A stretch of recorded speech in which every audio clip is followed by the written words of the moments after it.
Good night, sweetheart. It's time for bed. Do I have to, Mama? Just listen to your mother. But who's tucking you in? The wolf? No. The bear? No. My nanny? Now up we go. Faster, faster! You're a train! You're a train! Daisy Armstrong. Now straight into bed and no more nonsense. Oh, alright. Close your eyes.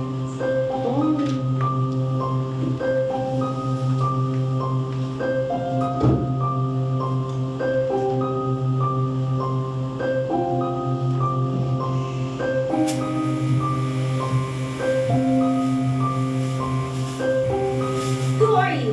Go away! Nanny! Come. No! I won't come! Mama! Dada!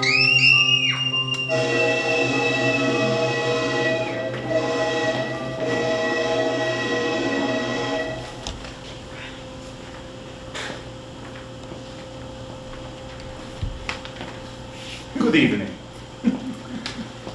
The tale you are about to witness is one of romance and tragedy, of primal murder and the urge for revenge. Not a bad way to spend an evening together. From the beginning, it was an odyssey of deception and trickery.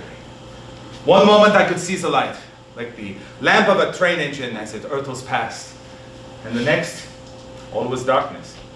And the thread that I had been pulling came away in my fingers and led to nothing.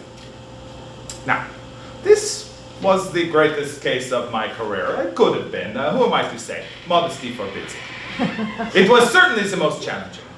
And it made me question the very deepest values that I have held since I was but a young man. Now, our tale begins in the exotic city of Istanbul. I had gone there to vacation for a few days, following a rather trying case that had been on my nerves. But things began changing the minute I stepped into the world-famous dining room of the Tokatian Hotel, where the enormity of the prices is matched only by the self-esteem of the waitstaff. My name, incidentally, is Hercule Poirot. I am a detective.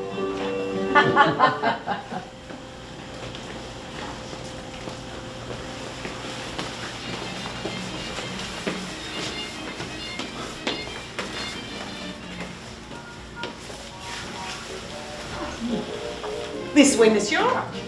I have a beautiful table I am sure you will enjoy. It is monsieur's first time in Istanbul. Oh, it is? How did you know? Oh, I have my ways, monsieur. My little observations. In this business, one needs to be a detective. Like that famous Poirot fellow who comes from France. Pardon, I believe he is Belgian. Oh, no, from France. I know him personally. Your table, monsieur. Merci.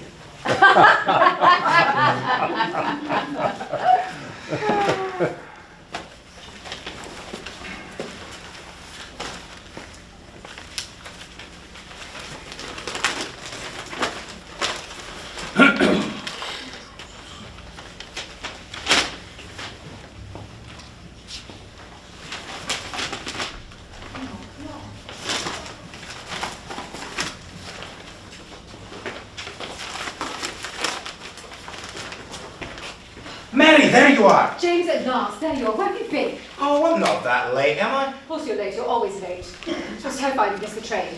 I was just exploring a bit. I've never been to Istanbul before, and I quite adore all this Easter nonsense. When I don't, I just want to leave and get this all over with. I wish to hell you were out of all this. Shh. No one can see us not like this. Not till it's all behind us. Besides, I think we're being watched by that funny man over there. What, him? He's just some damn foreigner. Probably doesn't even speak English. Shall we order? I'm starved. Not here. I found a cute little place around the corner where I'm sure the food will be 10 times better. But we can't be late for the train. We can't miss it. We won't be late, I promise. Now come on, stop fussing and let's at it.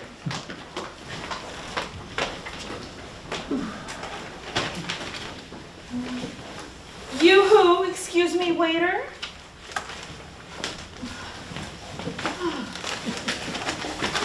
You very nice job, so I'm leaving you a little something extra because of it.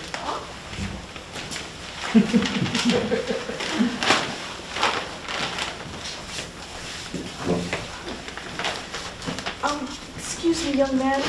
Are you American? Yes, I am. I thought so. I can see from your passport. Us Americans gotta stick together, you know, especially in a place like this. How can you pronounce half the things on the menu? Can you believe it? And what's a Oh, I keep seeing them on the street. They look like you could play hockey with them. I believe they're made of fried chickpeas. Well, there you go. Who knew? Some people will fry anything. Now, I don't mean to snoop, but I see your train ticket sitting on the table there, and I wonder, do you know if they're providing a bus to the station? I don't think so. I believe the hotel's providing a private car. Mm-hmm. Well, don't you worry. I'll ask and find out. As the Bible says, if Moses doesn't have the answer, ask the concierge. Well, now I better go. I think I'm annoying that odd man with the mustache over there. I don't think it's real.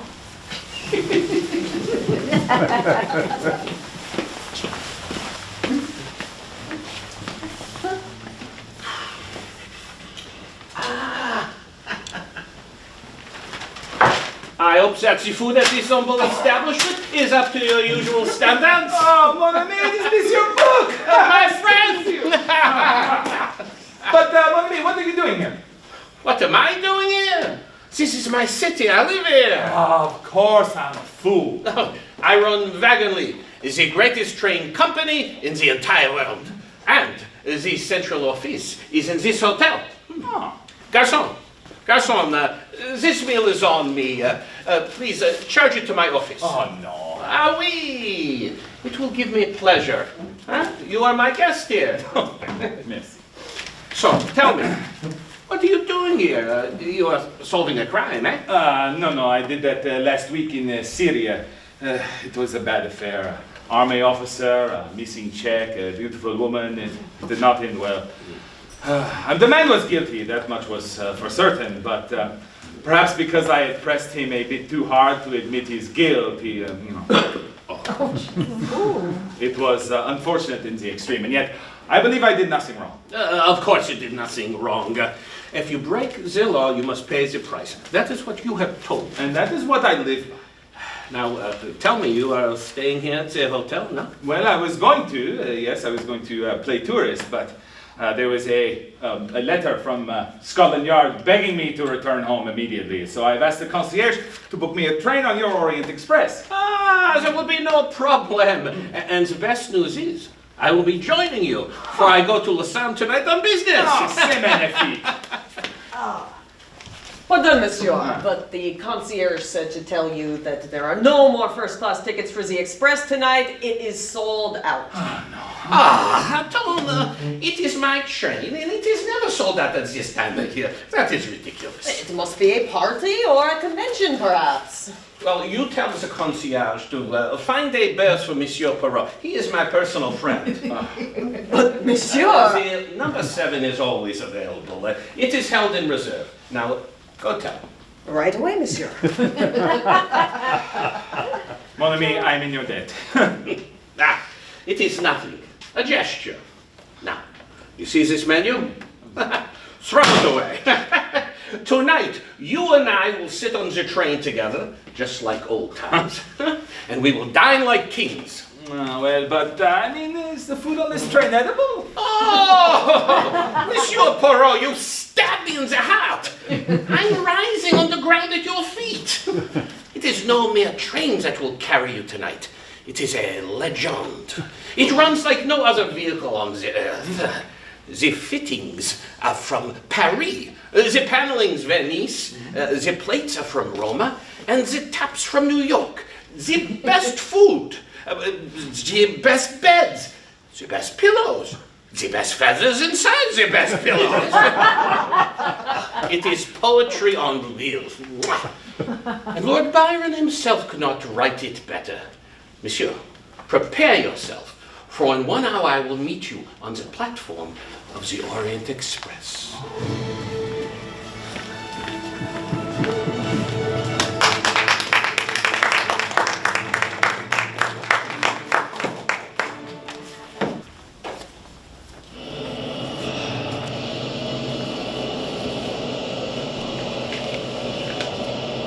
Messieurs et mesdames, l'Orient Express partira dans 20 minutes du quai numéro 10.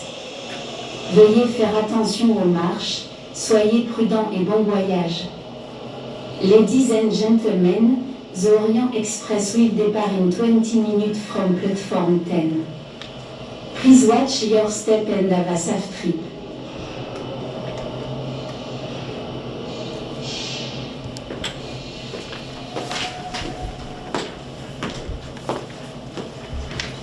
Greta, will you please put those suitcases down? You driving me crazy. No, Princess, do not have concern. They are not as heavy as they look. I'm sure. They are extremely heavy. Princess Dragomira, how lovely to see you. May I help you with your bags, madame? It is, mademoiselle. I'm not married except to God Almighty who lives in heaven. Greta, please. Not now. This is Greta Olsen. I'm a missionary and I work in Africa with little babies. I have agreed to pay her way if she will assist me as I travel to Paris. But your usual companion, Miss Schmidt? She is very sick. The doctor said it is cardiac event, but she's German, so it is very unlikely to slow her down. I will pray for Miss Schmitz and God will protect her. Greta, please, that is enough. Just get on the train. You're in compartment 11 as usual, Princess. And Miss Olsen, you will be sharing with a Miss Mary Debenham in compartment 4. I'm Miss Debenham. Mademoiselle, you will be sharing with Miss Olsen, yeah. I will do my very best so I'm not disturbing you. I think we'll get along just fine. Hector! Yes, sir. I'm right here. Is the luggage on board? Yes, sir, it is. And I checked this morning for any mail that might have arrived overnight, and this came in apparently.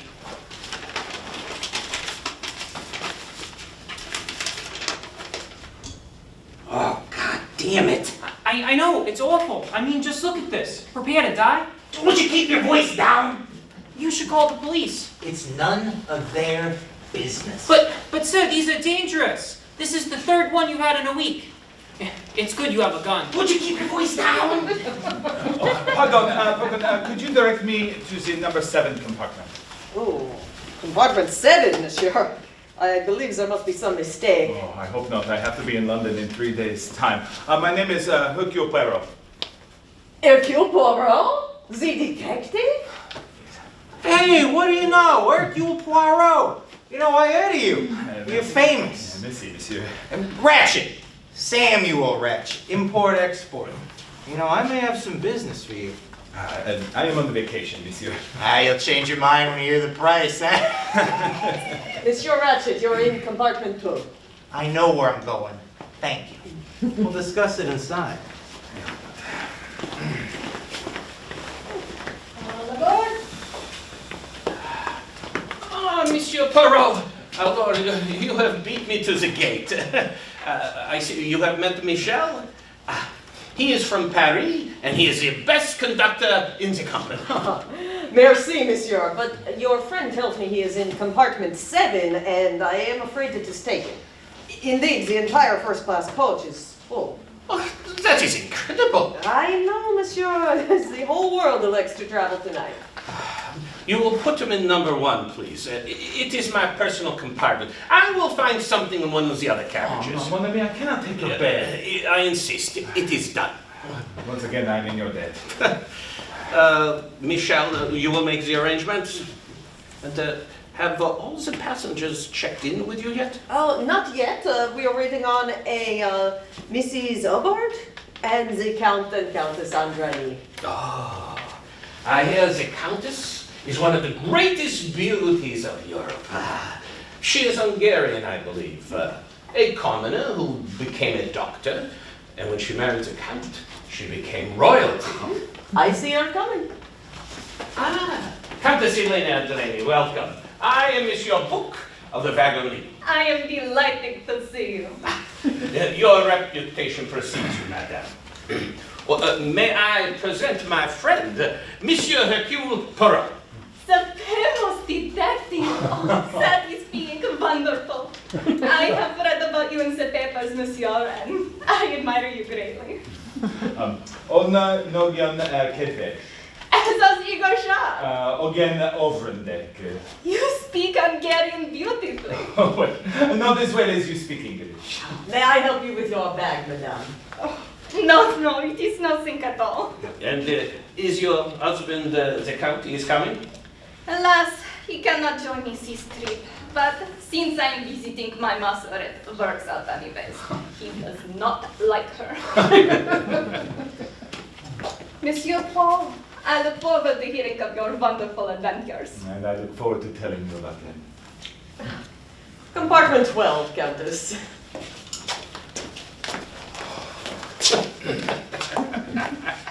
I think you are in love, my friend. I would not discount the possibility. Oh, is this that Orient Express I keep hearing about? Well, it doesn't look that impressive, at least not from here. You are Mrs. Hubbard? Mrs. Helen Carolyn Peabody Wilson Van Pelt Hubbard, if you please, from the beautiful garden state of Minnesota. Oh, my first husband was Mr. Peabody, and he was a very good soul, but the poor man had no talent for longevity. Although I shouldn't say poor, because he did very nicely for himself, thank you very much. My second husband was a Mr. Wolfson, whom I loved rather dearly, but he loved a lot of women, so I traded up and got a Van Pelt. But then I caught him with a redhead from the Waldorf who did his nails. Oh, and then at last I found my Mr. Hubbard, and I call him my little white knight for saving me from a life of bridge games and watery cocktails at the Minneapolis Country Club. And is Mr. Hubbard joining you? No, Mr. Hubbard will not be joining me. Mr. Hubbard and I traveled together once, and he said it raised his blood pressure. I don't know why. So now I do it for the both of us. Do you like to travel? I travel every day.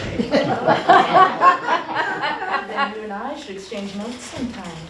Compartment 3. Is that yours or mine? Yours, madame. I hope it's comfy. I have never had a complaint, madame. I'm sure you haven't.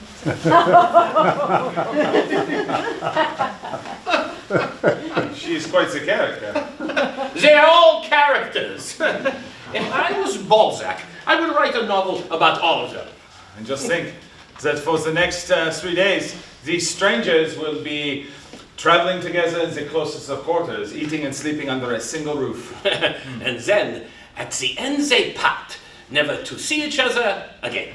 Unless Unless what? an accident, something fatal perhaps. Oh, Monsieur Perrault! Why do you say such a thing? Forgive me, mon ami, it is my profession, but these guests, these passengers of yours, there's a tension among them, and one of them does not fit in, and it frightens me. Oh, Monsieur, please, no more business, please. You must now succumb to nothing but pleasure, and prepare yourself to step aboard the pride of the Company Wagenly for the most memorable journey of your entire life.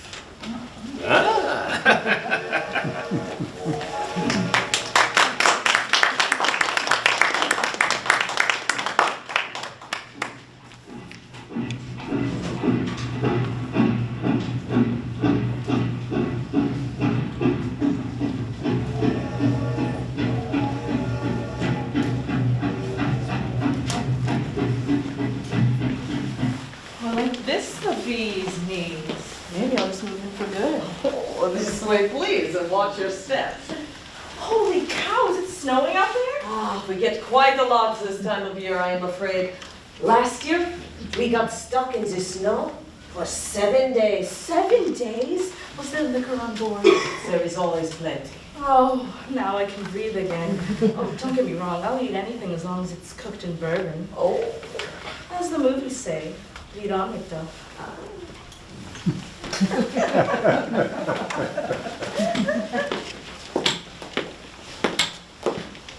Greta, will you please keep up? Keep up. We must get settled in before train starts moving.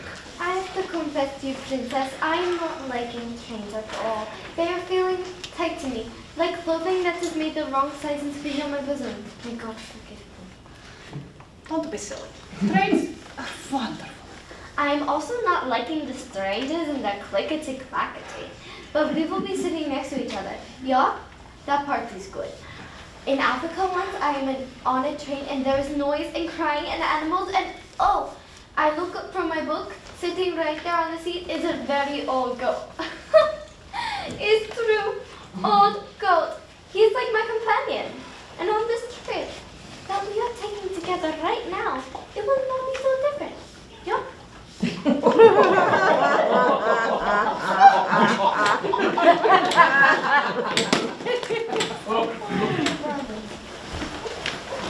Hey, now, Mr. Poirot, slow up. I'd like to discuss that proposition I mentioned. No, monsieur, this is not a good time. I'm sure it is. Sit down. I'll be quick, I promise. Bien, monsieur, I must. Just sit down.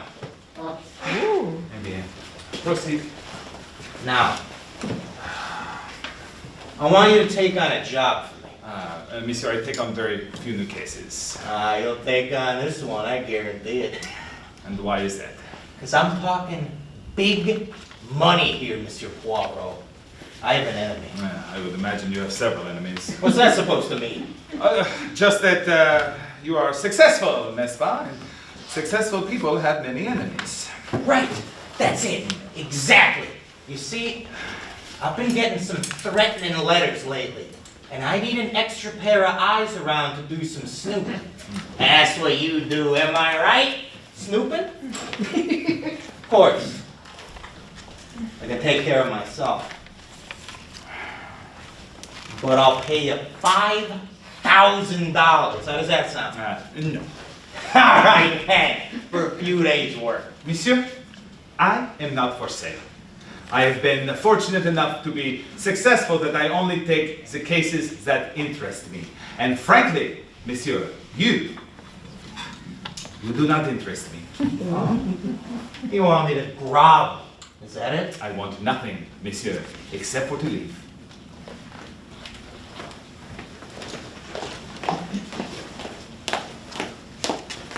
Pardon me, sorry.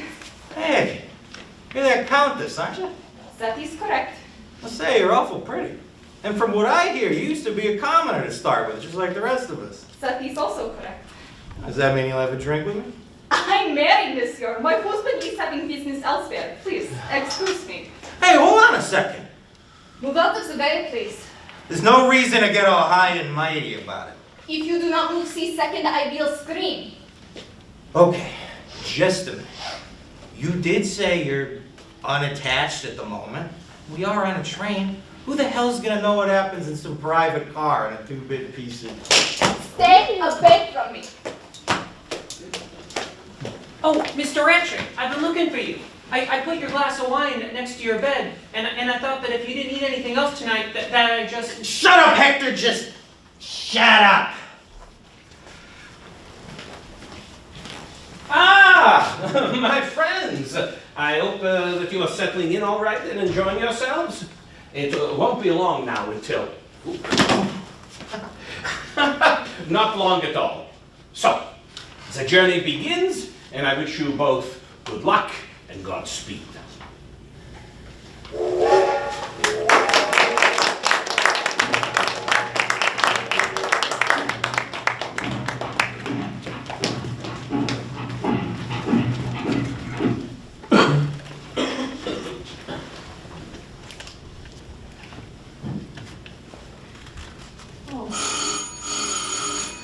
Hello?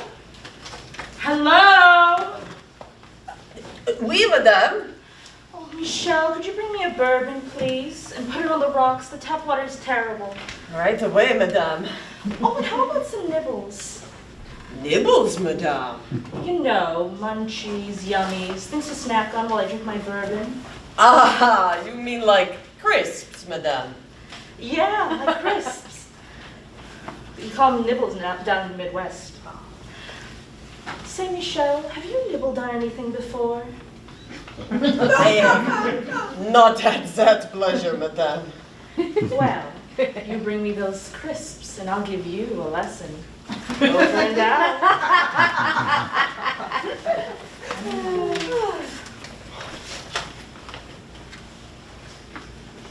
doing too bad there, kid. You're looking younger and younger every day.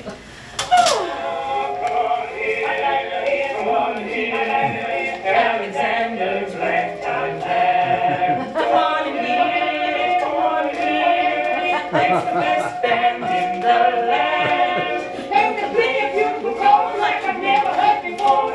So natural that you won't know. That's just the bestest band. Would you keep it down in there? Shut up! Who asked you? It's the middle of the night! Sir, what is it? Would you tell that ridiculous woman to keep it down in there? It's time for bed. Ridiculous woman. I heard that! Monsieur, if the lady wants to sing a little song. It's 12 o'clock at night! Now listen, you. Just mind your own business. This is my compartment. Stay out of here. If I want to enjoy myself, I'm gonna do it. So just pipe down. You're insane. You just get out. What are you, a thug? Are you in the mafia? Oh, Michelle, I think he's dangerous. Michelle's coming! It is not against the law, madame. I said get out. You must be crazy. Get out. Ugh.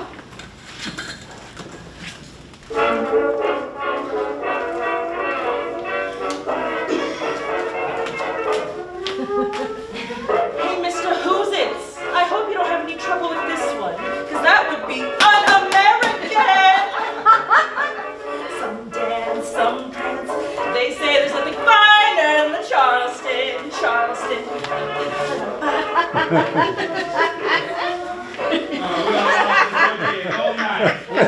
She ruined me. It is all over. Someone should shoot her and put us out of our misery.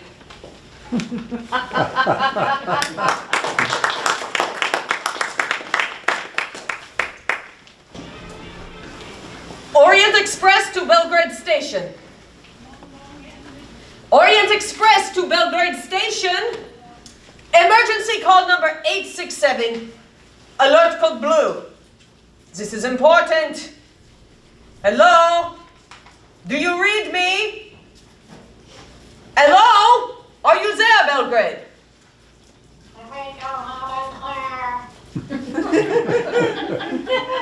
We have just left Sofia, and the snow is getting deeper by the minute.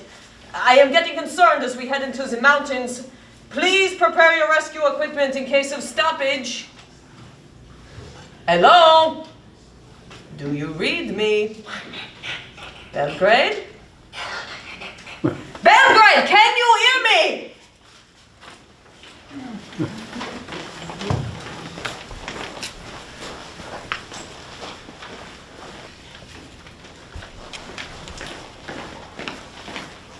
James, thank God, I thought you weren't coming. Mary, what's the matter? I got your note. I'll tell you what the matter is I'm frightened because we shouldn't be doing this.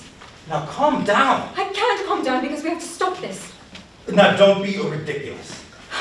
Ridiculous. You see, that's the trouble with you military men. It's always stiff upper lip no matter what's going on. No real emotion. Mary, we're doing nothing wrong. You have to remember that. I'm trying. Better? Yes, I think so.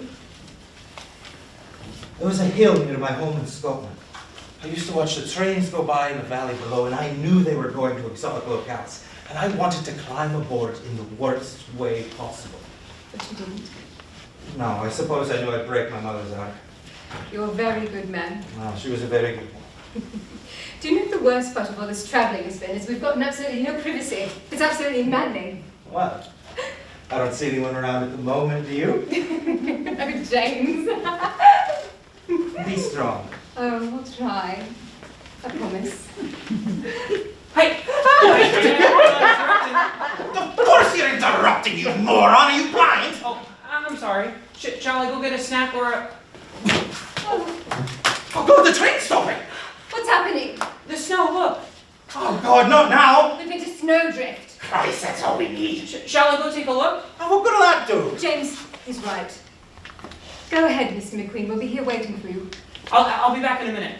Mary? Why'd you send him off like that? Help!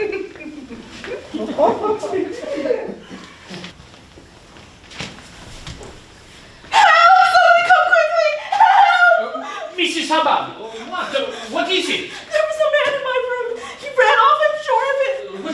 go? That way, just this second. But, madame, that is where I am coming from, and I saw no one. Well, maybe he ducked into one of the compartments or something. I don't know. I'm telling you, I was lying there in bed, dead to the world, and I opened my eyes and I see this man going out the door, and he's wearing a uniform. But where would he come from? I don't know. He just suddenly appeared. And he looked like? I don't know. I could barely see him. 1 second he was there, the next gone. He was like a phantom. But how is this possible? How should I know? Perhaps you were dreaming. I wasn't dreaming. I know when I'm dreaming, my mouth gets dry. Does my mouth look dry to you? Oh. And your door was locked? Of course it was locked, but people have keys, don't they? I'll bet you have keys. Don't you run this company? No, madame. I run the company, not own it, and I will look into it. I promise you. Well, all right then. But be quick about it. I don't feel safe. She's keeping you busy, our Mrs. Hubbard? You have no idea. She insisted there was a man inside her compartment. Michel, perhaps? Impossible. He is helping my engineer at the moment. Oh, Tom. Are we not moving? I'm afraid so. A snowdrift. You're telling me, we are stuck here in the snowdrift until men are sent from Belgrade to dig us out. No. Oh, I am sorry, my friend, but I promise you will be completely comfortable for as long as it takes. Boo! Have you tracked him down yet? Not yet, madame. Well, keep trying. Good night, my friend. I hope you get a good sleep tonight, because that will make one of us. And hurry up about it! I wonder.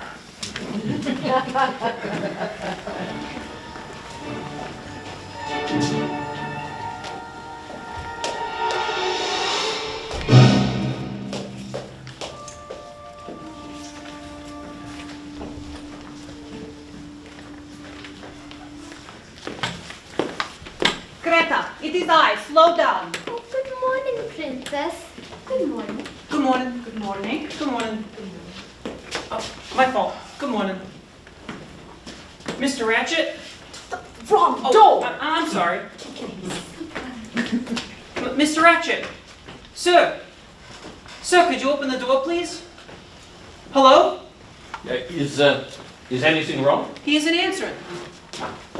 Mr. Ratchet, are you all right?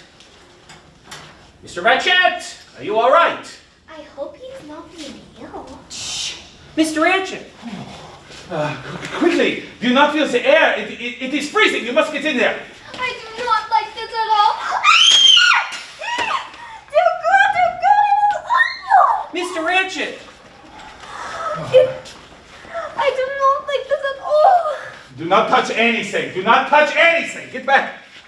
Princess, would you kindly take Miss Olsen to her compartment, please? Come along, Greta. Holy cow. There has never been such a thing in the history of my company. What are you doing? I am examining the wounds. There appear to be, let's see here, we have 8 stab wounds to the chest. Monsieur McQueen, when was the last time that you saw him? Me? I don't know anything. He was fine last night when I put out his wine. And what do you know about your employer? Not very much. He never spoke about himself at all. Frankly, I think he was hiding from something. That's just an impression. And why would you think that? I think he was fleeing from America to get away from something. And I think he managed until just a few weeks ago. Until? Until he began to get some threatening letters. They're in my room. Do you want to see them? Oh, yes, quickly, and please, send the Countess to join me. I'll be right back. It is incredible such a thing would happen on my train. It is freezing in here. Yes, do you observe the window? It is open. Anything else? I see nothing. Exactly. No footprints and no markings in the snow. It seems that no one has entered or exited through that window. Then why is it open? I do not know. Perhaps to confuse the police when they arrive. The police? Yes, mon ami, there has been a murder. The police. The Yugoslavian police department? No. We do not want them. You must solve the murder. Then you tell them who did it. No. I've interfered too much already. But my company is at stake. But mon ami, just think what a Yugoslavian police department inquiry would do to my company. People would say, oh no, I cannot travel on the Orient Express. I could be murdered in my bed. And our sales would suffer and I would lose my clients. Mon ami, I am due in London in 3 days' time. Then solve it in 2. You, my friend, are a magician. I have seen you work. You listen, you look, you make a pest of yourself, and you make yourself a real pain in the backside. Then suddenly, poof, the case is solved like that. The police will be upset. The Yugoslavian police department, they are like these 3 stooges in the movie house. They poke each other in the eyes by accident.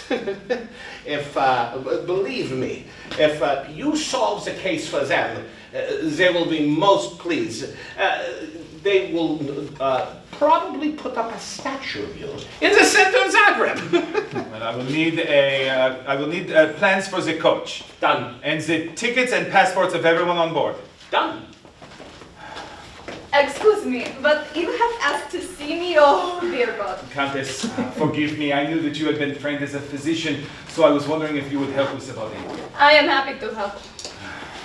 It is not a pretty picture. I have seen worse. Believe me, I volunteered in the war. Now, regard, do you notice the side of his face is red, slightly red? I do. It has been slapped. How do you know? Because I slapped it. I count 8 separate wounds. Yes, that is my count as well. Can you estimate the time of death? I would say between 8 and 10 hours ago, which puts the time between midnight and 2 o'clock. I am in accord. Now. It appears that the killer was wild, in a frenzy of some sort. Yes, and regard, you see, of the 8 stab wounds, 5 of them are strong, and 3 of them are mere scratches. And look, regard, they are from all different directions. Do you have a pencil? Oui. You see. Now, see, we take the pencil, we place the tip gently inside the wound and push gently. Is that necessary? Perhaps the man changed hands during the stabbing. Oh, there were 2 assailants. One right-handed and one left-handed. One strong, one weak. It is not impossible. But the question that raises itself now is, why did Monsieur Ratchet not fight back when he clearly had this gun under his pillow? Oh la la! May I see it? How did you find it? Well, he showed it to me yesterday, so I knew that it was here somewhere. It is in automatic, and I believe it is loaded. Oh, come on me, please! Wait. There is a safety switch, which is not on. Oh, attention! You not heard of the fatal accident?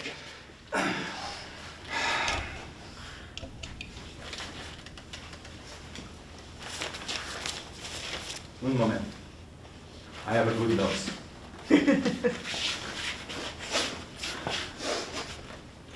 Yes. Smell it. It smells of onions. He was clearly drugged, which is why he did not fight back. Oh, and what is this here? Voila. Oh, it is a watch, and the face is smashed. It is stopped at 1:15. At last, we have something important, yes? It is the time of death. and the Countess said between midnight and 2. So, there it is. Could not be clearer. 1:15 is the time of death. 'Tis obvious. It is possible. What do you mean it is possible? What is wrong with it? I do not know yet what is wrong or what is right because I am still investigating. Now, you see, here there is a pipe cleaner. Here there is a match. Here there is a second match of a different shape. There are dozens of clues, and I am suspicious. Look, what is... I saw it before. This on the floor. Oh, yes, this is where I saw it. What is this on the floor? It is a lady's handkerchief. We see letter H on it. Another clue. And H. Who is H? Hamlet? That is the question. There is Mrs. Hubbard, and I believe that her first name is Helen. And the princess? Her name is Natalia Dragomirov. And then there is Mary Debenham, and Greta Olson, and James Arbuthnot, and Hector McQueen, and I am Constantine Book. And there has never been a thing like this in the history of the Wagon Lee, and it would ruin my company, and I want you to solve it immediately. You are upset. I am very upset! A man has been murdered on my train! It will be all right. I hope so! I will smoke a cigarette. That is a good idea. Oh my God! Just look at this ashtray. My people have been lying down on the job. No, stop! Yes. Yes. It's a piece of paper that it looks as if it could be the remains of a note, or perhaps a thread that has been burned to conceal the information it contains. Yes, I can barely see some writing. What I need is a lady's head box. Countess, do you have such a thing? Of course I do. I greatly admire this woman, Luke.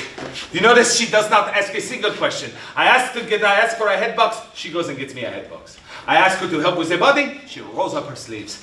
I suddenly wish I was a younger man. What I need is my spirit lamp. I will be right back. I use it to melt the wax for my mustache. Do not move. What do you need a spirit lamp for now? Because I am going to solve this with science. And usually, to catch the guilty party, I use psychology, the mind of the killer, but not with these clues. Why not? Because I do not trust them. They are too random. So the handkerchief, was it dropped by a woman, or was it placed there by a man and saying, I will make this look like a woman's crime? Same with the pipe cleaner. I will make this look like a man's crime. And the same with the gun and the window and the wine. And there are dozens of clues, and I am not happy. You are hat boxed, monsieur. Merci. Je vous en prie. If I asked you to run away with me, leave your husband, and go to Monte Carlo, what would you say? I would say, give me 5 minutes. I need to pack. I will get back to you. In the meantime, please hold this. All right. Okay. Now, here, I believe that this piece of paper is the remains of a note. Perhaps a thread that had been burned to conceal the information contained. Now, I believe that there is writing on here that we will see when the flame hits the paper. But we can only see it briefly, so we must watch closely. All right? Now, I put this here. Yes. Now, watch closely. Voila! Did you see? Remember little Daisy Armstrong? But what does it mean? There was a case in America 3 years ago. It's full. A little girl was murdered. It was in all the papers. I do not remember. It was a case most horrible. Horrible. The little girl was, Daisy Armstrong, was kidnapped from her home in Long Island, New York. Mama! Daddy! And the Ransom was set at $200,000. And it was paid. But Daisy was not returned to her parents. They found the girl, her body, murdered in the woods not far away from their home. They caught the man who did it, but he had ties to organized crime, so he was able to get off when they changed the evidence. Now, if he would have been caught by the public, he would have been hung, but he managed to elude them and disappeared. But what has this got to do with Ratchet? I think we can guess this, no? Of course! Monsieur McQueen has said that Monsieur Ratchet was running from something in America, and he had been successful up until the letters began arriving. So you think... That Samuel Ratchet is actually Bruno Cassetti, the man who murdered Daisy Armstrong. Good God. Excuse me, Mr. Poirot, I found the letters. Oh, very good, very good. All right, well, so it begins. Monsieur Book, I need the passports and tickets of everyone on the train. And then I would like you to send me, let's see, the princess and Miss Orson, followed by Monsieur McQueen, then Mrs. Hubbard. Now, vite, before the trail gets caught. Someone on this train has committed a murder, and I promise you, I will find out who it is.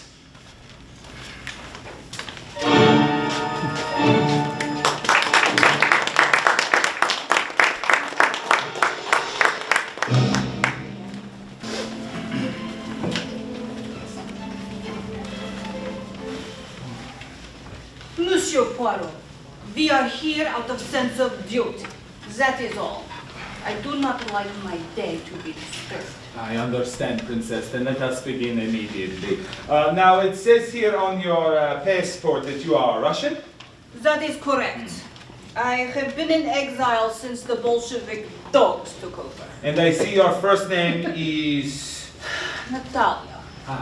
And this is your handkerchief. Of course not. It has a letter H on it.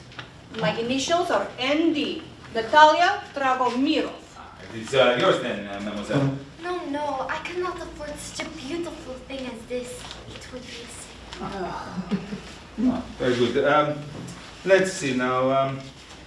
This is... may I ask each of you where you were last night between the hours of midnight and 2 o'clock? I could not sleep. So at midnight, the Countess Andrenia and I read a book out loud. In my room. It really is the best way to fall asleep when you are anxious. And why are you anxious? The Bolsheviks. And what book did you read? A Tale of Two Cities. It's very comforting. And you, Miss Orson, where were you? I was in my room with Miss Debenham. We talked from 12 to 2 o'clock, you can ask. And have either of you been to America? Yes, many times. I have not been to America, but I must go one day to raise money for my babies in Africa. You are very religious? Yeah, since I was a little girl and Jesus came to visit me in my garden, he spoke with me and told me I must work very hard to help the babies in Africa. And I'm sure you have done it beautifully, mademoiselle. Now, just one more question for the both of you. Were you aware of the identity of the man who was killed last night? His name was Ratchet, and I prayed for his soul. No, his name was Bruno Cassetti. The Countess told me so. And what I pray is that his soul is damned and he burns in hell for all eternity. Princess! He murdered a little girl named Daisy Armstrong. And her grandmother is my dearest friend. You would know her as actress Linda Arden. Oh, she was very great. Not false, monsieur. She is very great. And remains greatest actress on American stage. But when her 5-year-old granddaughter was murdered by the monster Cassetti, it took her years to recover. In fact, she has not yet recovered. And there were 4 who died? No, 5 people died. Little Daisy, her mother was pregnant, died in childbirth, and the baby died too. The little girl's father, Colonel Armstrong, could not live with what happened and ended his life. Oh, and the housemaid too. 5 human souls were extinguished. So, Greta, you will excuse me if I take the view that there is no forgiveness in such a case as this, and that Bruno Cassetti should be flogged to death and his remains cut up and thrown into rubbish heap.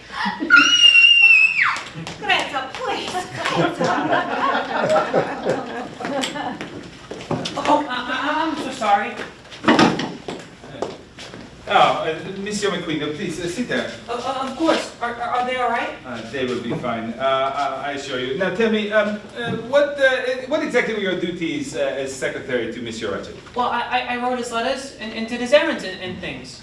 And you know him only as Samuel Ratchet? How else would I know him?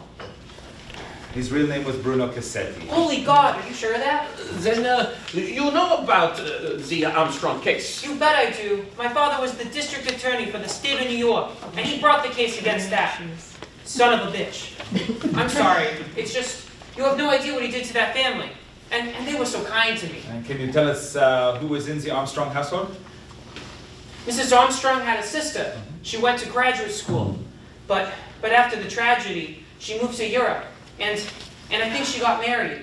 Her name was Helena. And also Mrs. Armstrong's mother would come to visit. She was an actress. Anyone else?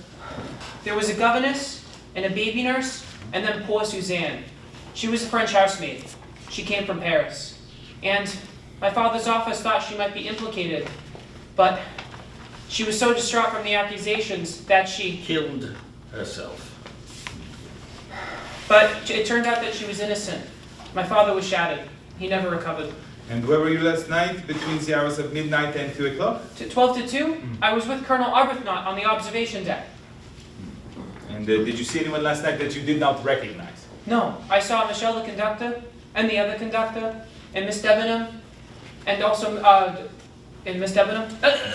There was a second conductor? There's a second conductor. I guess so. I saw him. Was he wearing a uniform? Yeah, the same one that Michelle wears. What did he look like? I don't know. He had his hat pulled down. He was small-boned. You know what I mean? Sort of feminine. Did you speak to him? I said hello, and he just kept going. You are very helpful. Thank you. You may go. Would you please ask Michelle to come and see me? Sure thing. I'll be right back.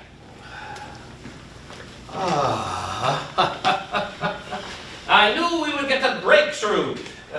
Mrs. Abad was telling us the truth. I should have listened. There was the murderer wore a uniform.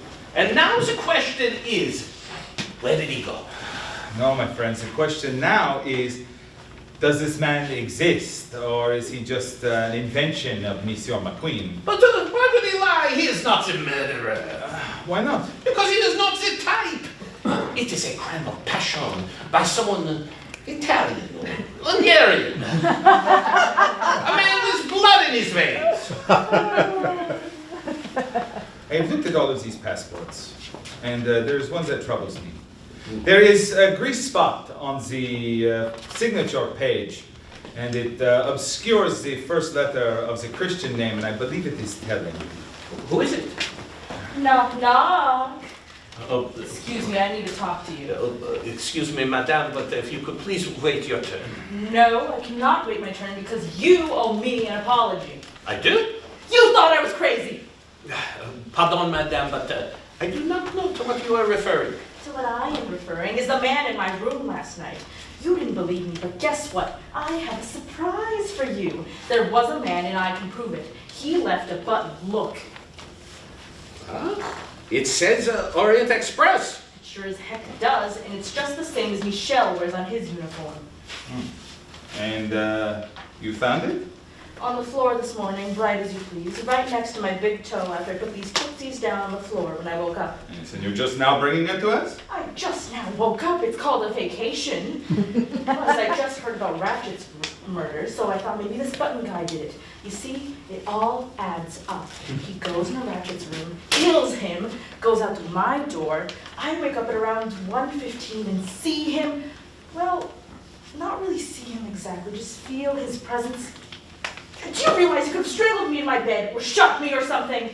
Yes, the dead man's name was not Ratchet. It was Bruno Cassetti. Does that the name mean anything to you? No. Are you familiar with the Armstrong case? You mean that poor kid who got murdered a few years ago? It was national news. The whole world knew about it. So what? And may I ask where you were last night between midnight and 2 o'clock? Oh, so now I'm a suspect? You know, you should really read some detective stories and get some tips. 12 to 2, madam. I just told you I was alone in bed around 1 o'clock, and then a few minutes later, some man comes into my room and scares the living bejesus out of me. Excellent. Now, Mrs. Hubbard, would you be so kind as to sign your name here, please? Beg your pardon? So I can look at your handwriting. I just thought the French were screwy. He is from Belgium. Oh, exactly. I'm sorry to interrupt, but I'm looking for Miss Debenham. She's not here. Have you tried her room? I've tried everywhere I could think of, and she's gone. Have you tried the other carriages in the back of the train? Of course I did. I got Michelle to open all the doors, and she's not in any of them. She cannot be far, monsieur. It is a very small train. You don't seem to understand what I'm saying, monsieur. There was a murder on this train last night, and that has certain implications. Oh my God, it's on! What happened? What's going on? Where did it come from? I could not tell. Mary? Miss Debenham? Oh, they're gone. What's happening? I heard a gunshot. She's not anywhere! Try Ratchet's room. Mary? Miss Debenham?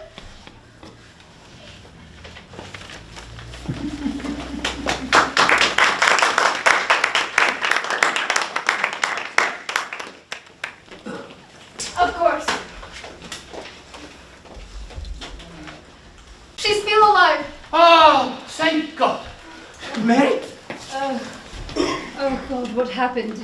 You were shot, for God's sake! I need my medical bag. I'll go get it. Quickly, compartment 12. Michel, search the train. Oui, monsieur. I'll go with you. Me too. Do you have a gun? There is one for emergencies in the porter's box. Get it. This is not a game. Yes, sir. Go ahead. Go quickly. Can you sit upright? Yes, I think so. Oh, There is great deal of blood. I do not like blood. Nobody likes blood. Oh, here's the plate. Oh, thank you.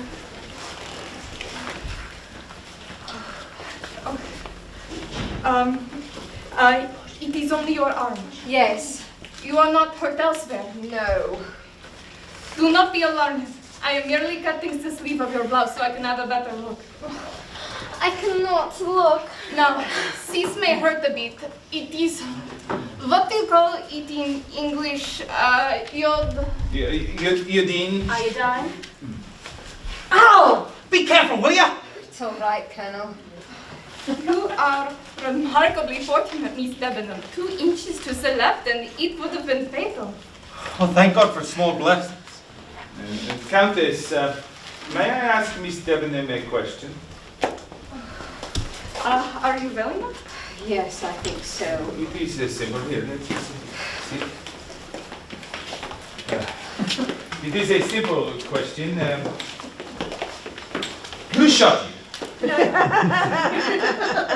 I don't know. I only caught a glimpse of him. He was. What? Tell us.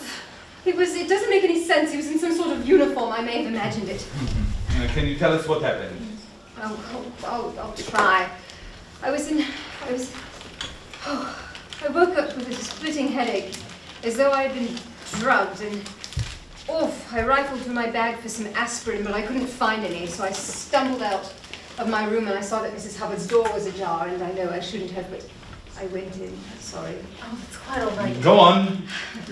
And I wasn't thinking straight by this time. My head was splitting open, so I went into Mrs. Hubbard's makeup bag, and there was this knife, and it was covered in blood. A knife? In my bag? Yes. Where is it? When I left it where it was, I was so frightened. Holy cow, I'll go get it. Stop! You will not go get it. I will go get it when I am ready. Now, Miss Debenham, continue. Then I was so frightened, I must have backed into Mr. Ratchet's room, and then I turned and I saw the body on the bed with all the blood and the wounds, and I screamed, and then I saw the man with the gun, and that's all I can remember. It's all right. Yes. Are you sure it was a man? I assume so. I suppose I can't be positive. He must have been hiding in the room behind door, waiting to escape. So if I'd gone in there first, then whammo! No more show tunes in the shower. And that would have been a terrible hour. Mrs. Hubbard, can you tell me where you keep your makeup bag? Gladly. Right behind the door, hanging on a handle. If these compartments were any larger, I wouldn't have to hang my makeup bag like a drama school kid in a Rudolph Frimmel operetta, living out of a hold all and just... Look, it is not there. I will go get it. God. Voila! Oh my God! I've never seen one like that before. I will be analyzing this for fingerprints. In the meantime, please everyone leave, and I will be bringing you back in here when I am finished. And then I would like to see, let's see, who would I like to see? Let's see, we would want to see, I would like to see Mrs. Debenham. And now see here! If she is able. And then I would like to speak to Mrs. Hubbard, and then the princess and Miss Orson again. Me? Yes, please. Please. Now, I don't think Miss Debenham should be put through anything stressful at the moment, and I suggest you don't. I will bear that in mind. Monsieur Poirot, I hope you solve all this quickly. I am not afraid of dying, but I would rather not speed up process. Well, I intend to sue this company on the grounds of sheer anxiety. Yes, madame, because you are the only one who is anxious at the moment.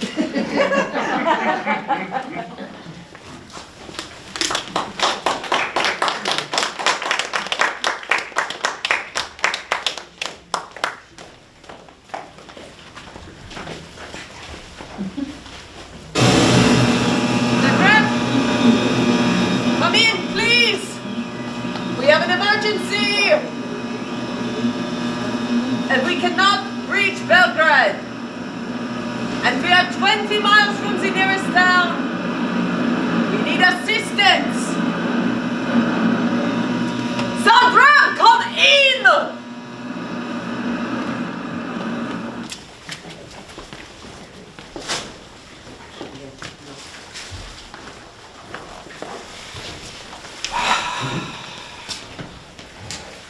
No one! There is no one, I tell you. Are you sure? Not a single person is on this train who should not be here. You're positive? Entirely.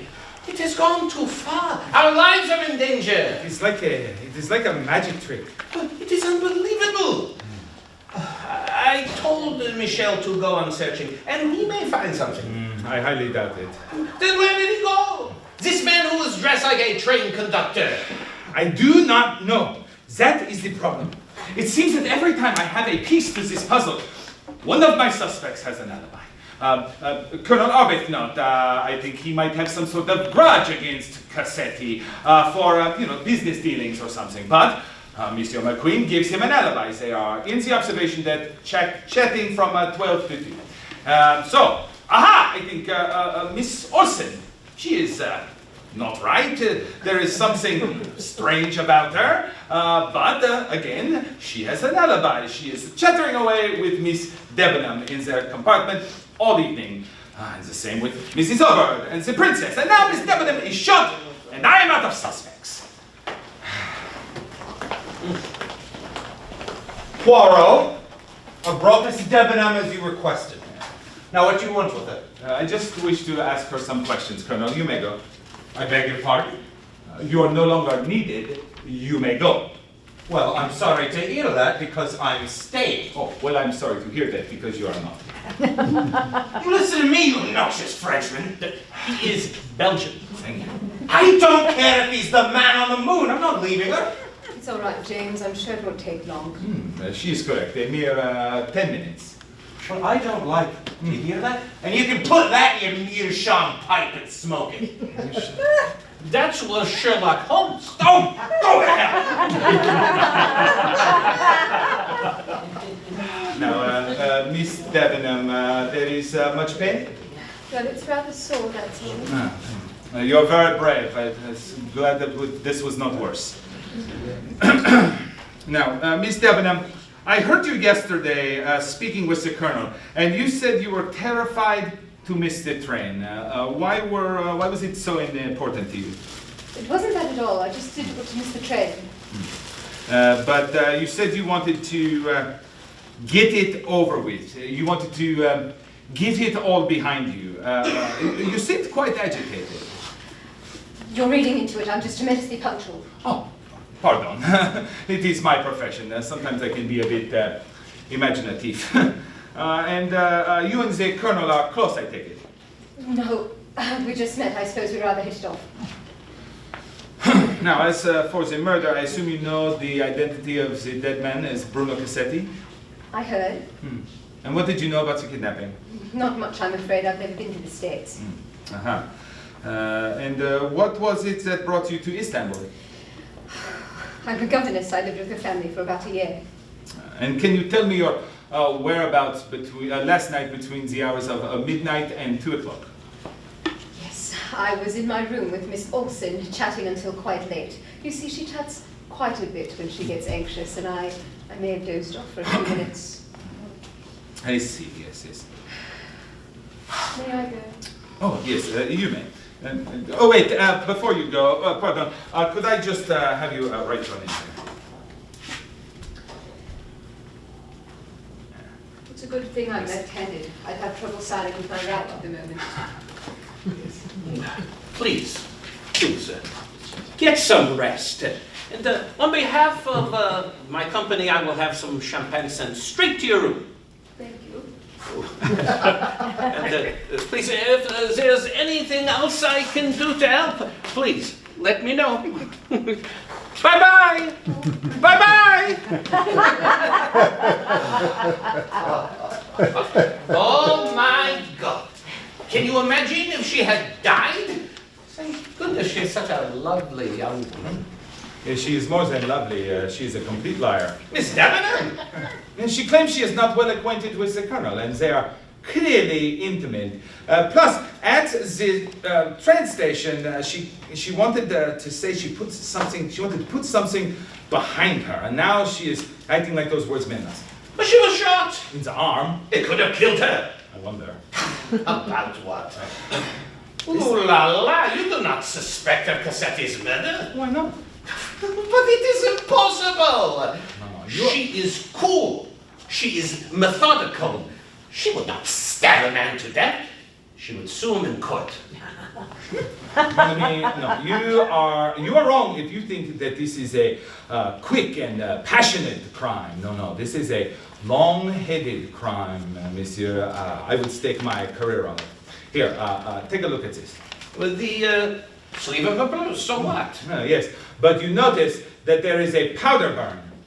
Yes, which means? Which means the gun had to be very close to the fabric when it went off. So what? The man was 2 feet away.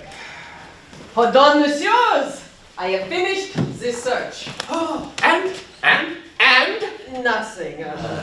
There is no sign of an intruder anywhere. If you like, I can show you. No, c'est tout. Would you mind removing your tunic? Please. It.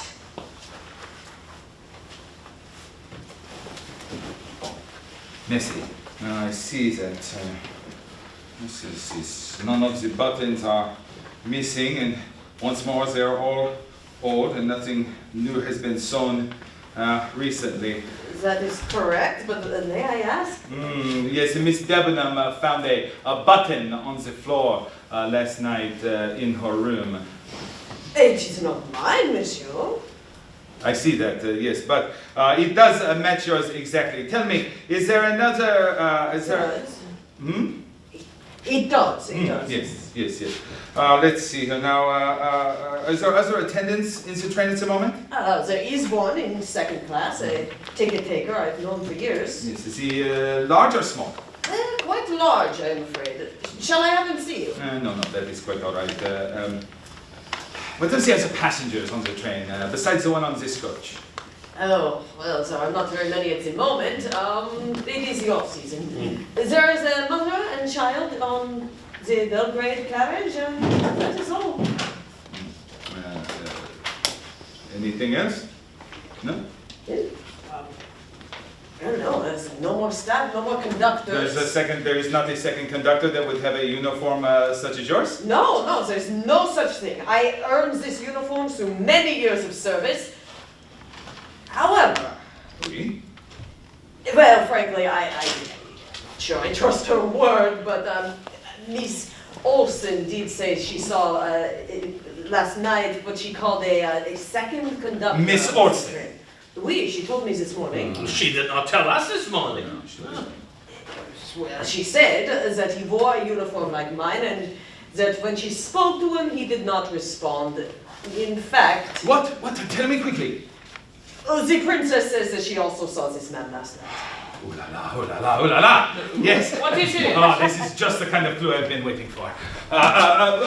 Monsieur, stay here. I will be right back. Michel, come with me. But where are you going? I will tell you in a moment. Back up. Stay here.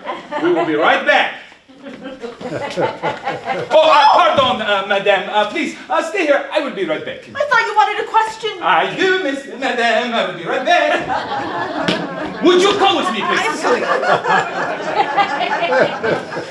Well, that was exciting. Oh, as if we needed any more excitement around here. Oh, well, listen, I want my passport back.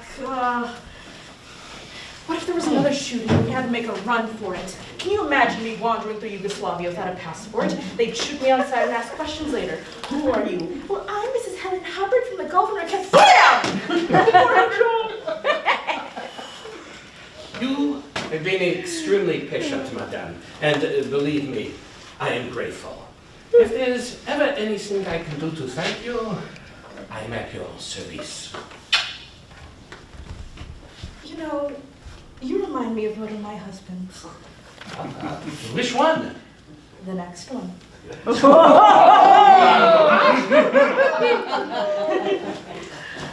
please put it back. This is my suitcase. You may not take it. You must have a reason. I have an excellent reason. Please stop. Miss Olsen, you must permit me to look inside your bag. But they are my private things. It contains my undergarment.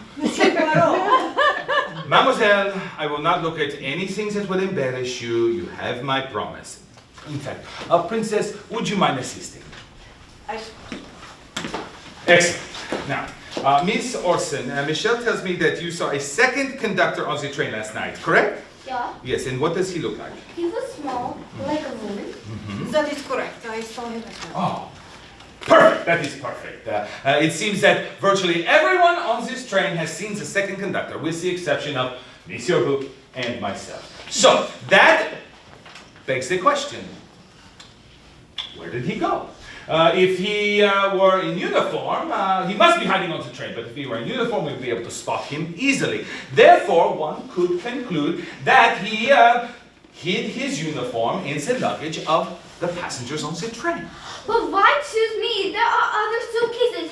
Choose other one first. Princess, would you please open the suitcase and show us what is inside?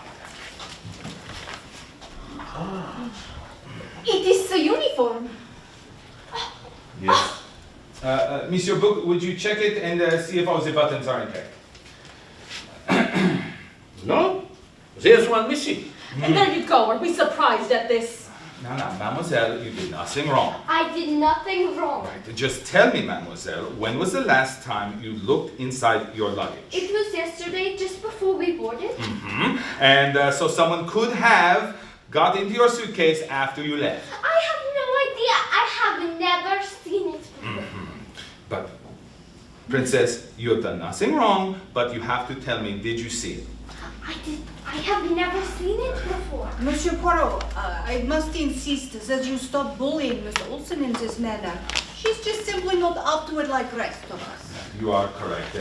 Forgive me, please. Would you mind escorting Miss Olsen back to her room and take Mrs. Hubbard with you? I would like to speak with the Countess alone.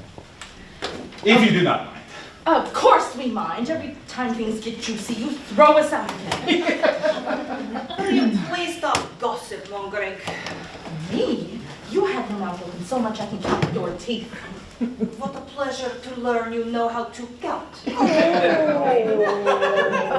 I'm a bird brain, you're a communist. I am not communist. I am in exile. From your husband, I'll bet, who couldn't wait to get rid of you. And I am one with all the divorces. My husbands were unfaithful. And that surprises you. Ladies, you're all a little worked up at the moment. Please, this way. Thank you.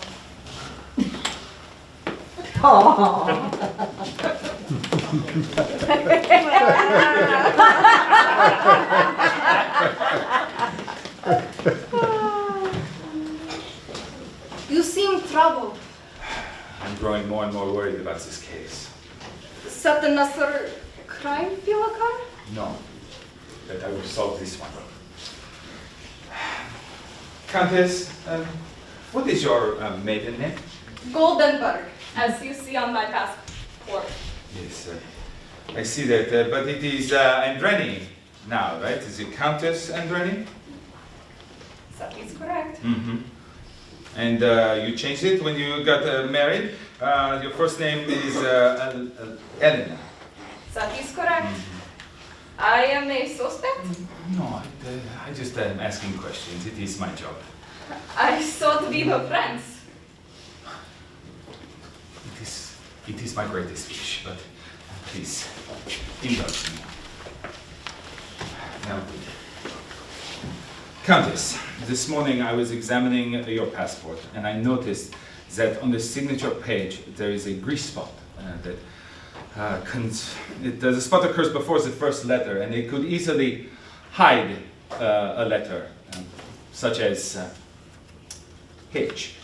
And if there were an H at the beginning of your name, then that would make it Helena, like from the Midsummer Night's Dream. That is true. Yes. The kind of name an actress might give her daughter. I suppose. An actress like Linda Arden, the grandmother of Daisy Armstrong. If you say so. And the name Linda Arden is a stage name in and of itself, yes? Arden being the maiden name of Shakespeare's mother, and also the forest in... As you like it. You know your Shakespeare well for Hungarian. I have studied Shakespeare since I was a child. I know. Your mother, Linda Arden, taught it to you. And that would make you the aunt of Daisy Armstrong. The aunt that went to graduate school, became a doctor, and then moved to Europe and got married. I do not know this woman. But I would imagine that she still suffers from the loss of her niece and her sister. My dear, there is no use hiding it.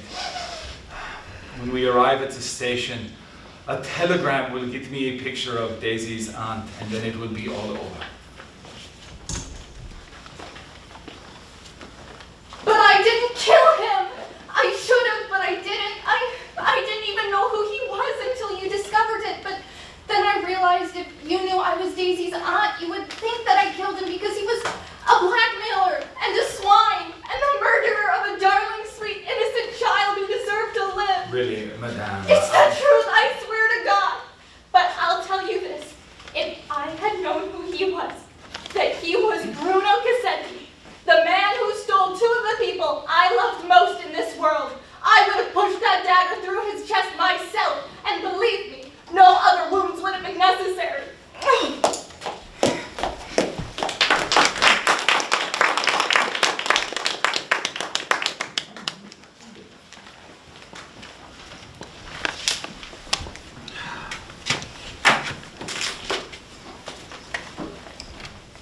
Hello? Hello? Can you hear me? I am calling Zagreb station. Can you hear me, Zagreb?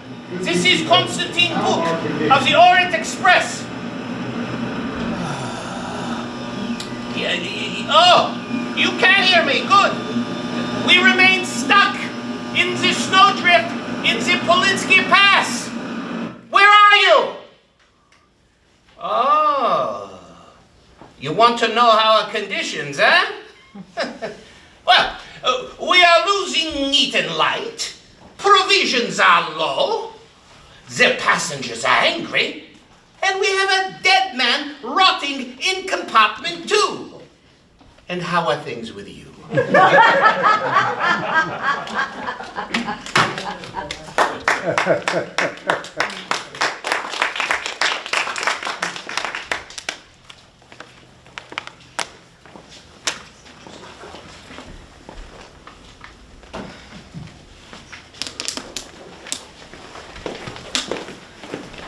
Well, I'd like to know just what the hell's going on. He wrote me a note and said to meet him here. He wrote me the same. I find this ridiculous. So where's that Frenchman hiding? Is he being mysterious again? He wrote me a note and told me to join him here. I received one also. Well, he's obviously up to something, the weasel. Oh, pardon, do not mean to keep you waiting, but I had to get, how you say, all my ducks in a row. Now, I have an announcement that I would like to make. Ladies and gentlemen, I know who killed Samuel Ratchet, also known as Bruno Cassetti. You're kidding. I don't believe it. You know who did it? I do. But first, I must interrogate the last of your fellow passengers that has not answered any of my questions yet. Colonel Arbuthnot. Me? James. You do not mind answering my questions, do you, monsieur? No, of course not. Excellent. Well, now, let's see here. Now, in the course of your service to your country, did you know the fellow officer Charles Armstrong? No. No, but have you heard of him? Yes.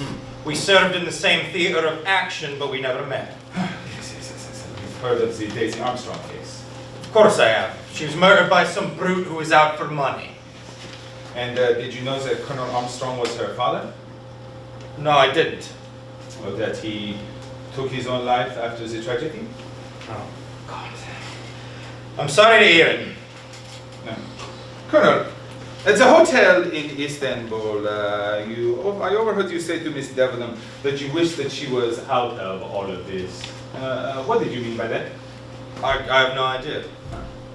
And she said that she would see you two together. No one should see you two together until it was all behind you. Until what was all behind you? I can't imagine. Are you aware that you're obstructing justice? I'm aware of no such thing. And you, mademoiselle, can you tell and explain to us what you meant? I already told you I wanted to get the trip behind me. Yes, I think you are lying. I now see here. Now, Colonel, I am still talking. You asked to get what?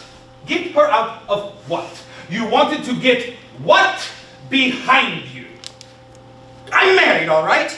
I'm in the process of getting a divorce, which I deserve because my wife is seeing another man. But I'll lose my case in court if it's known that I'm seeing another woman socially.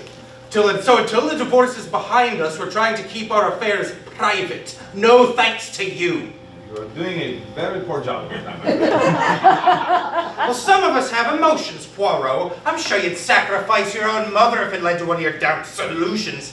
And I don't think you know what the hell you're doing. I do know what I am doing, monsieur. I am investigating the death of Bruno Cassetti. Well, he deserved to die. Oh, so you do know who he is? Well, yes. They told me. But you did not know before they told you. Okay. And Colonel Armstrong was not your friend in the war. You did not save lives together as you fought with the Indian Army in the northern frontier. You did not swear fidelity and friendship in your trial by fire together. And now you do not give him the respect he deserves after all that tragedy befell his family before he took his own life. Shut up, you little dumpling ninny! What do you know about tragedy, huh? What do you know about honor and loyalty and your goddamn justice? Dang. Stop it! You are lying to me, sir. N'est-ce pas? In fact, you are all lying to me. But, make no mistake, I know who killed Bruno Cassetti, and I know precisely how it was done. We're listening. Now, let's see. The facts of this case could not be more simple. At 5 o'clock last evening, the train left Istanbul on the way to Calais, with stops in between. At approximately 12:30 last night, we ran into a snowdrift and we were forced to stop. And at 10 o'clock this morning, Mr. Cassetti was found dead in his compartment with 8 stab wounds to the chest. Those are the facts. C'est tout, c'est fini. But these facts permit 2 possible outcomes to the crime. Yeah? Under the first solution, one of Cassetti's enemies boarded the train in Sofia and then brought with him a wagon uniform which he later put on. And then he entered Cassetti's compartment, murdered him, and then exited through Mrs. Hubbard's compartment and off the train. That's what I've been telling you. Here, here. Well done, my friend! You have solved the case! Oh, I would not get so excited. He has not yet finished. Have you, monsieur? No, princess. I have not. Now, let me propose a second solution. Because 2 unexpected events happened that made the first solution impossible. The first event was the snow that stopped the train. Because now the killer has a very big problem. Where could he go? He could not get off at the next station because there was no next station. So, unless he could fly, he is still on this train. He must be one of you. You said there were 2 possible events. We can't wait to hear the others. Well, the second. Oh, the lights on the train went off. Could I have the lights back on, please? Thank you. The second event was the discovery of the fragment of the letter that said, "Remember little Daisy Armstrong." And from this fragment, we knew that the killer was not some random enemy of Cassetti, but someone looking to avenge the murder of a 5-year-old girl. Now, Miss Devon, is that fair? Does that make sense? I suppose so. Excellent. Now, with these facts in mind, the second solution took root. And little by little, it began to blossom in all of its terrible ruthlessness. The first clue I found the first clue leading to this solution appeared an hour after my arrival to Istanbul, when I learned that there was not a single ticket left on the famed Orient Express.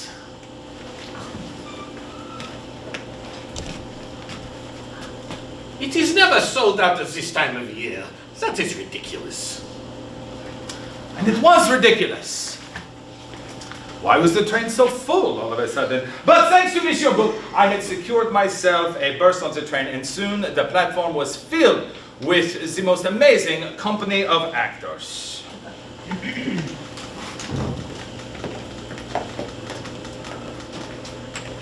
Monsieur Paul, I look forward to hearing of your wonderful adventures. Princess Dragomirov, how lovely to see you. I have agreed to pay her way if she will assist me as I travel to Paris. I'm a missionary and I work in Africa with little babies.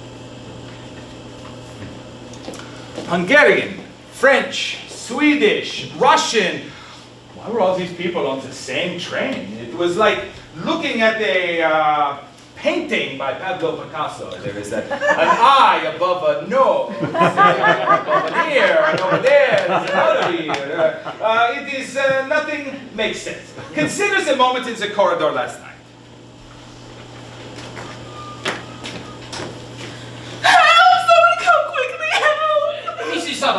What is it? There was a man in my room. He ran off, I'm sure of it. Which way did he go? That way, just this second. But, madame, that is where I am coming from, and I saw no one. How is this possible? How should I know? And then came the murder itself. A businessman dies in a locked room in a torrent of almost unspeakable violence.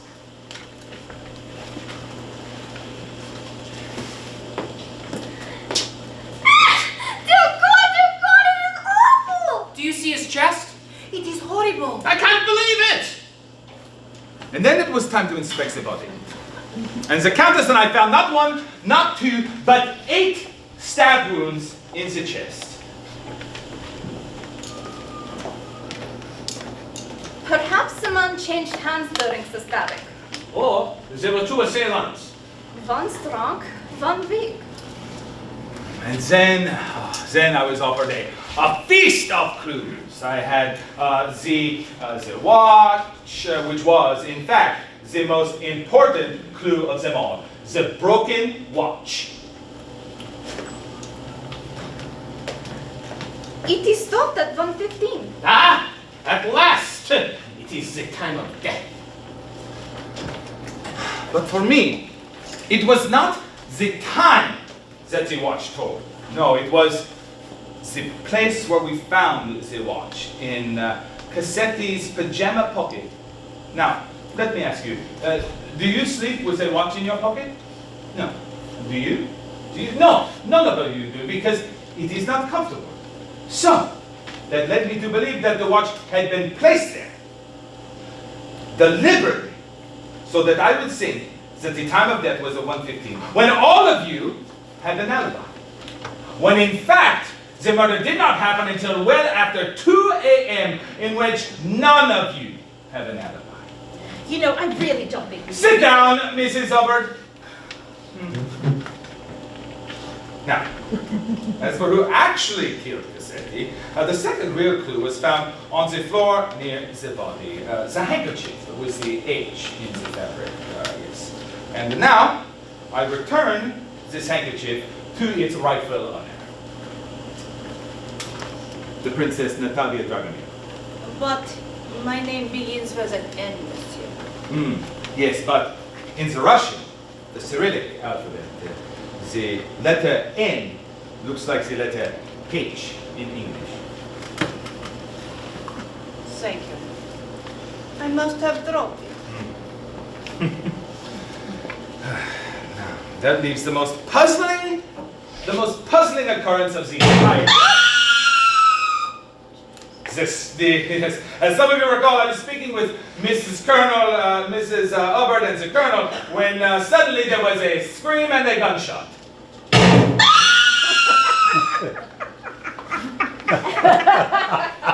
But this was no ordinary scream and a gunshot. My friends, this was a fabrication so fantastic and elaborate that even I was confused.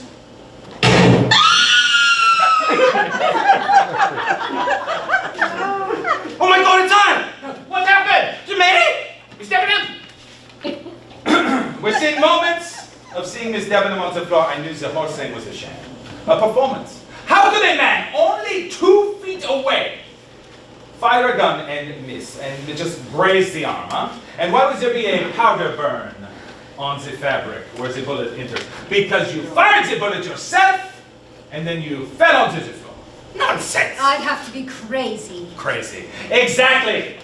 Or fully committed to a course of actions that meant everything to you. 4 people on this train were either acquaintances or family of Daisy Armstrong.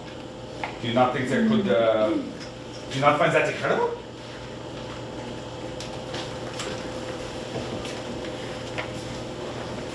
My father brought the case against that son of a bitch. Daisy's grandmother is my dearest friend. He deserved to die.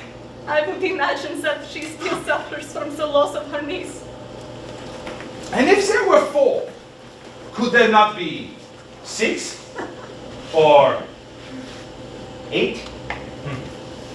Could Miss Debenham not have been young Daisy's governess at the time of the kidnapping? I was with a family for about a year. I'm a governess.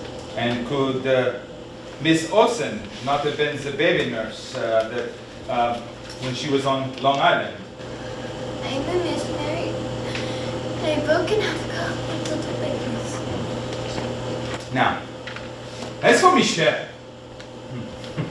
it struck me at the beginning that a scheme like this must require someone on the inside. Let's say a conductor who could come and go as he pleased.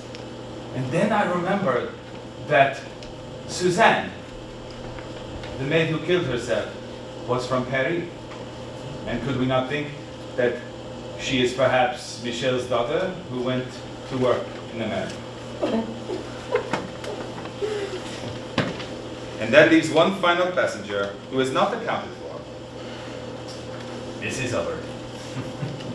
Who has certainly turned in the most amazing performance of the evening. It is not hard to see that she is an actress by profession.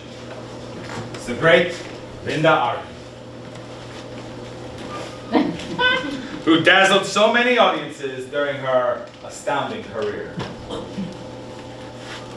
Come on in here, Alexander's ragtime band. Mrs. Hubbard, I salute you. And I assume that you are the mastermind behind this whole scheme? Is that true? I always wanted to be a director. And in the end, the murder was committed. There were 8 stab wounds in the body. Some strong, some weak. Some right-handed, some left-handed. And there were 8 killers. You planned it together, you killed together. And in the name of God, you played justice together.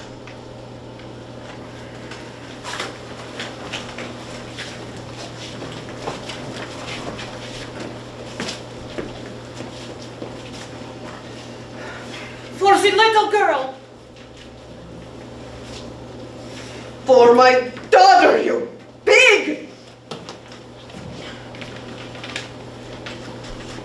For Charles. For Daisy. For little Daisy. For my father. For my darling Daisy. For my granddaughter.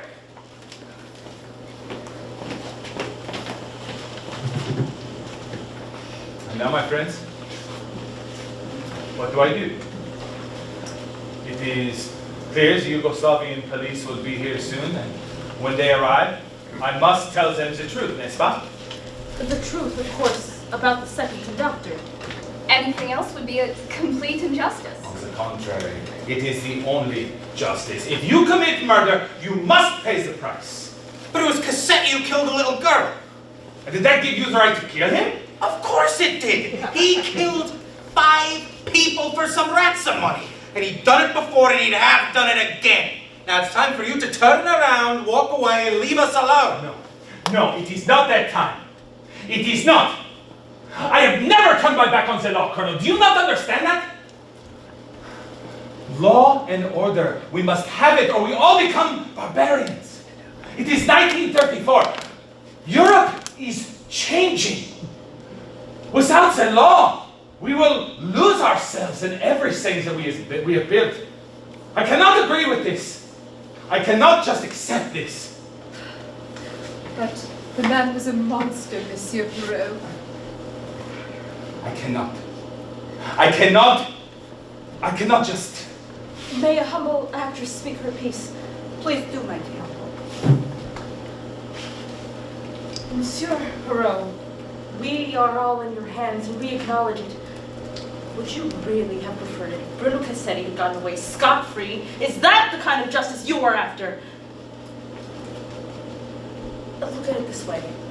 You have a complete solution staring you in the face. You have the button, you have the uniform, you have 3 reliable witnesses who saw a man in the corridor, and you're not calling all of us liars, because if you did that, there would be months of trials and people's lives would be damaged even more so than they already have been. And a great many people would be forced to relive the most terrible moment in all their lives. So terrible, no human being should ever have to experience it. Is that what you want? Examine your heart and tell us what you want. Madame, I'm really troubled.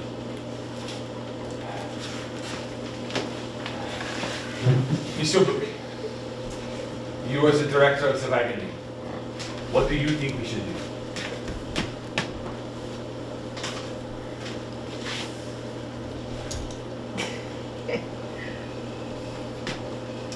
In my opinion, the first solution you put forward is entirely correct. We had a deadly intruder dressed as a conductor. And that, I believe, is the solution you should offer as a police. Well, my friends, may you go with God. And I hope that He gives you the strength to go on with your lives.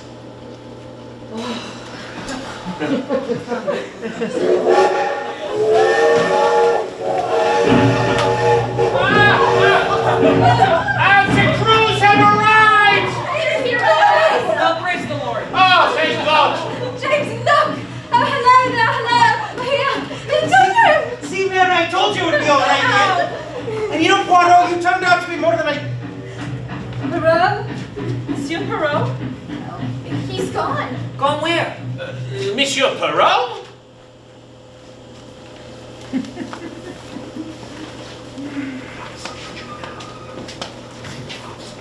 And with that, the case was solved.